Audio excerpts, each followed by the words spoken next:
بے حسی کہہ لیں یا ناقدری، مگر انسان نے ہمیشہ اپنے خیر خواہ کو اس کے چلے جانے کے بعد ہی پہچانا ہے۔ مہربانی ایسی زبان ہے جسے بہرے سن سکتے ہیں اور اندھے بھی پڑھ سکتے ہیں۔ اپنی حد میں رہنا سیکھو۔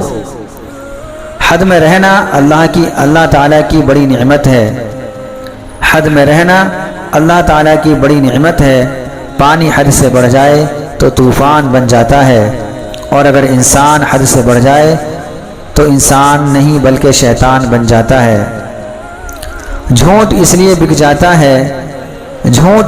بک جاتا ہے کیونکہ سچ خریدنے کی اوقات کسی کی نہیں ہوتی۔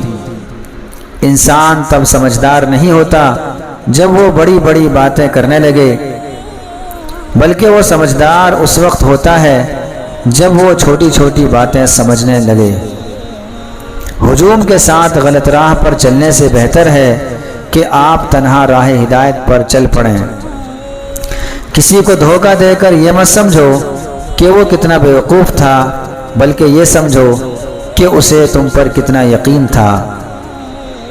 یہ چند باتیں ہیں، انتہائی قیمتی باتیں ہیں، ان کو خود بھی سنیں اور ان پر عمل کرنے کی کوشش بھی کریں۔ اور اگر آپ کو ہماری یہ ویڈیو اچھی لگے تو دوسروں کو بھی شیئر کریں، اور اگر ابھی تک آپ نے ہمارے چینل کو سبسکرائب نہیں کیا ہے تو ضرور ہمارے چینل کو سبسکرائب کر لیں۔ السلام علیکم ورحمۃ اللہ وبرکاتہ۔